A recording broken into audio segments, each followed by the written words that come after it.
તારીખ 10/9/1992 પૂજ્યભાઈ શ્રી શશીભાઈ દ્વારા ગ્વાલિયરમાં થયેલ તત્વચર્ચા સળંગ નંબર 32। बुला है अपने परमात्मा को तो वर्तमान परिणाम में उसका एकत्व बना रहता है, इसलिए सहज इसकी मुख्यता हो जाती है। तो धर्मी को उस विषय में असमाधान नहीं होता, वो उसका ज्ञान कर लेता है।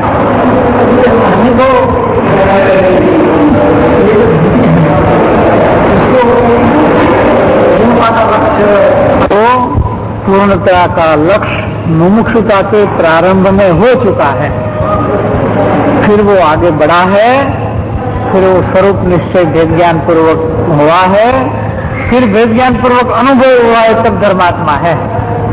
इसलिए ये बात तो शुरुआत से हो गई है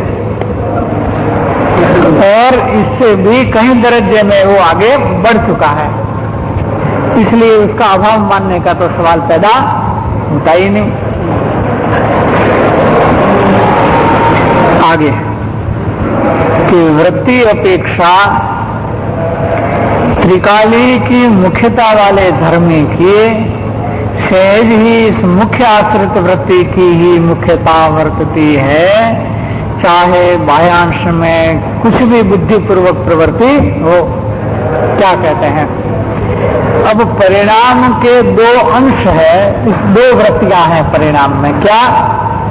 दो प्रकार की वृत्तियां हैं कि उस वृत्ति की अपेक्षा अब हम विचार करते हैं तो धर्मात्माओं को त्रिकाली की मुख्यता है, परिणाम की मुख्यता नहीं है। ऐसे त्रिकाली की मुख्यता वाले धर्मात्मा को वृत्ति की अपेक्षा अगर हमें देखना है तो उनको मुख्य आश्रित वृत्ति की ही मुख्यता रहती है, चाहे बाह्यांश में बुद्धिपूर्वक देवगुरु शास्त्र की प्रवृत्ति हो तो भी। क्या कहना चाहते हैं इसमें? बहुभाग हमारे मुमुक्षु लोग भी ऐसा विचार करते हैं कि ज्ञानी देवगुरु शास्त्र की पूजा भक्ति शास्त्र स्वाध्याय की जो प्रवृत्ति करता है तो इनको जो ज्ञान की लब्ध परिणति है, अनंत गुणों की भी परिणति भीतर में है, उसका स्मरण रहता होगा या विस्मरण हो जाता होगा? इसका उत्तर दिया है। क्या? ऐसे प्रश्नों का उत्तर दिया है कि जब ज्ञानी बुद्धिपूर्वक इच्छापूर्वक प्रवृत्ति करता है कि मुझे मंदिर जाना है, मुझे दुकान जाना है, मंदिर जाकर मुझे पूजा करना है अष्टद्रव्य से, अष्टद्रव्य को धोता है, फिर पूजा करता है, तो उस वक्त उसको अपना आत्मा में लगे हुए परिणाम विस्मृत हो जाता है या क्या हो जाता है?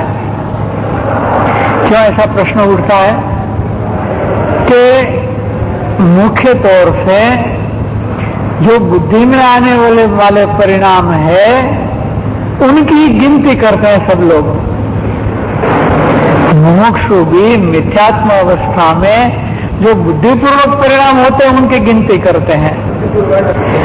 बुद्धि पूर्वक वाले जो परिणाम है इनके और लब्ध परिणति आदि है, उस परिणति का उनको कोई ख्याल नहीं जाता, कोई अभ्यास नहीं, उसका विज्ञान को नहीं जानता, उसके महत्व को नहीं जानता, उसके बल को नहीं जानता, इसकी मुख्यता गौणता को भी नहीं जानता। उनकी जानकारी उतनी है कि जितना बुद्धिपूर्वक परिणाम हो, पर उसमें ही वो हेरफेर करने की बुद्धि रखता है, क्योंकि बुद्धिपूर्वक करता है ना, तो मैं ये करूं, वो नहीं करूं, वो करूं, ये करूं, ऐसा हुआ करता है। तो यहां पर कहते हैं कि ज्ञानियों को ऐसा नहीं होता। क्या?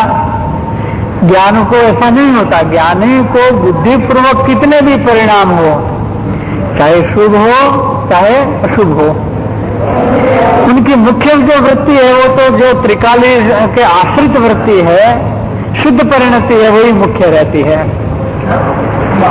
तो इतनी मुख्य रहती है कि चक्रवर्ती लड़ाई करे तो भी उसको बंद नहीं होता, ऐसा कहा है। क्या? क्योंकि इतना गौण है, वो उपयोग उतना गौण है उसका। अबंध परिणामी कहा, क्योंकि इतना गौण है। मुख्य वृत्ति तो अबंध है ना, इसलिए अबंध से ही गिना, उसको बंध वाला गिना ही नहीं उसको।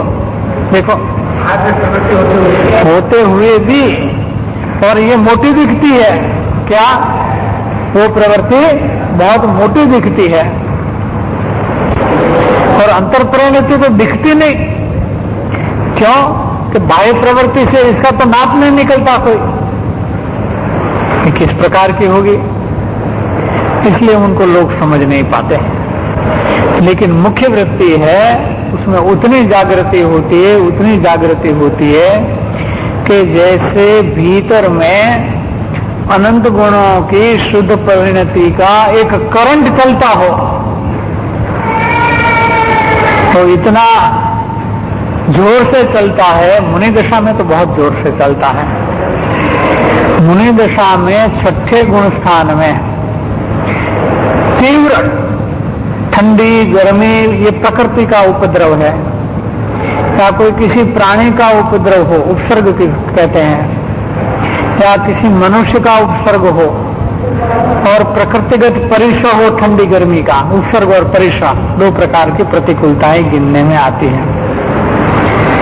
भीतर में छठे गुण स्थान में भी उतना आत्म शांति का और स्वरूप वेदन का करंट चलता है कि मानो उसको पता ही नहीं चलता कि बारे में क्या हो रहा है, देह का भान भूल जाता है। श्रीमद रायचंद जी थे, वे 24 साल में चतुर्थ गुण स्थान में लिखते हैं। क्या लिखते हैं कि कभी कभी तो हमें बहुत कोशिश से ख्याल में आता है कि हम देहधारी है। क्या क्या बोले, क्या हुआ? हाँ, मेरे ग्रंथ तो इधर पड़ा है, अब इधर से भी ले लीजिए, कोई बात नहीं। श्रीमद राजचंद्र तो 24 साल के प्रारंभ में उन्होंने अपने प्रिय पात्र जो सौभाग्य भाई थे, उनको लिख दिया कि हमें ज्ञान की प्राप्ति हुई है। जब उन्होंने लिखा कि आपको स्वरूप ज्ञान की प्राप्ति हुई है, तो इन दिनों में आपकी भीतर की दशा कैसी चलती है, आत्मदशा तो बताइए। क्या? हाँ, ऐसा उन्होंने पूछा। तो क्या है कि वैसे तो कोई ज्ञानी अपने अंतरंग आत्मदशा को प्राय तो नहीं बताते, क्योंकि इतनी आत्मीयता हुए उनको बताया जाता है, सबों को ये बताया जाता नहीं है। क्यों? क्योंकि एक ज्ञानी की संपत्ति है। क्या अपनी संपत्ति कोई किसी को बताता है? नहीं बताता। हाँ,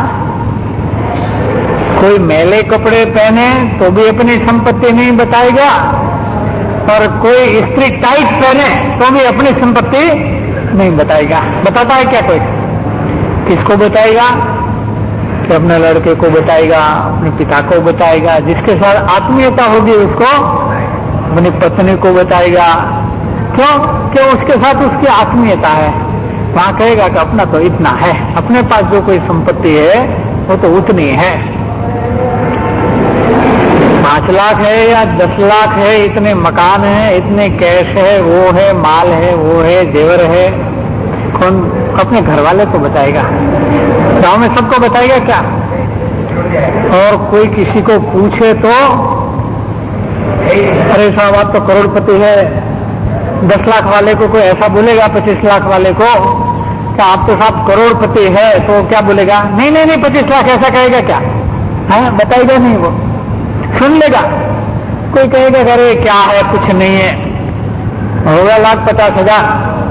लोग बोलते हैं 25 लाख है, लेकिन दिखता नहीं है। उसका दीदार जो है, दीदार है वो ठीक नहीं है, मैले कपड़ा पहनता है। सुन लेगा, वो बताएगा नहीं कि मैंने कपड़े मैले पहने इसलिए 25 लाख है, ऐसा बताएगा नहीं। ये पूंजी है, वो कोई एडवर्टाइजमेंट का विषय नहीं होता। ऐसी ये सम्यक दृष्टि की संपत्ति है। वो कभी किसी को बताते नहीं, बताते तो अपने जो समीप में जो पात्र है, जिसके साथ आत्मीयता होती है, उसको बताते हैं। तो यहाँ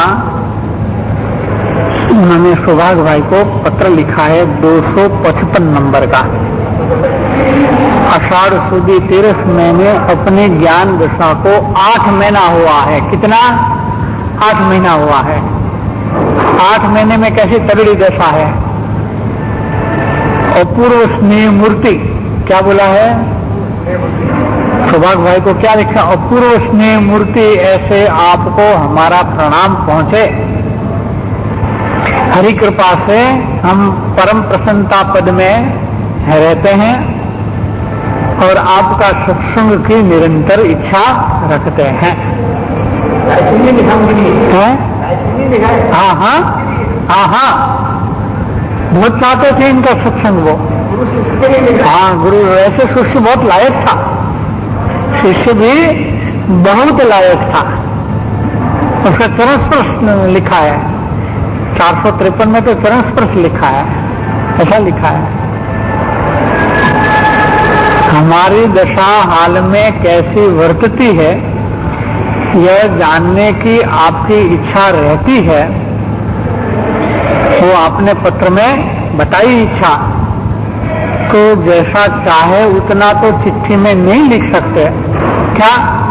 जितना चाहे उतना तो चिट्ठी में नहीं लिख सकते, किंतु इसलिए बार बार कुछ लिखा भी नहीं। थोड़ा बहुत लिखते हैं, लेकिन बार बार ज्यादा नहीं लिखा हमने, किंतु संक्षेप में इधर लिखते हैं। ऐसा करके उन्होंने लिखा है क्या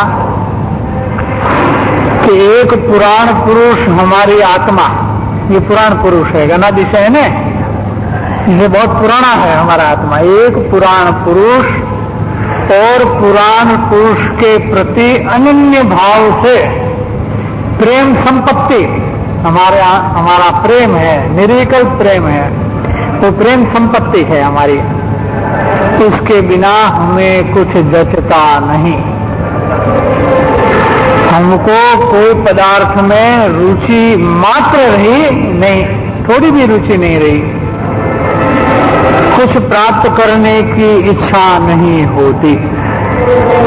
हमारा व्यवहार कैसा चलता है इसका भान भी हमें नहीं रहता। जगत कौन सी स्थिति में है, अभी उधर क्या हो रहा है, अखबार में आता है ना सब, सारे जगत का, तो कौन सी स्थिति में है उसका स्मरण भी नहीं रहता। कोई शत्रु मित्र में भेदभाव भी नहीं है। हमारे कोई शत्रु नहीं, हमारे कोई मित्र भी नहीं। कौन शत्रु है, कौन मित्र है, इसकी खबर हम नहीं रख सकते, रखना चाहे तो भी नहीं रख सकते। और इधर लिखा है कि हम देहधारी है कि नहीं है, वो भी जब हम स्मरण में लेते हैं तो बहुत कोशिश से जान सकते हैं कि हम देहधारी है। उनके आत्मभाव में कैसी तन्मयता होगी कि वो देह को भूल जाते थे। ये देही ऐसा हमारे परमात्मा विदेही देह रहित है, उतना उसमें तन्मय रहते थे कि देह है कि नहीं है वो भूल जाते थे। अगर स्मरण में लाना पड़े तो कोशिश करनी पड़ती थी। ये परिस्थिति थी इनकी। अब हम लोग इस पर टीका टिप्पणी कर दें क्या? ऐसी अंतरदशा वाले के बाह्य दशा पर हमारी टिप्पणी होती है, लगते हैं ऐसा क्यों लिखा, ऐसा क्यों बोला, ऐसा क्यों किया।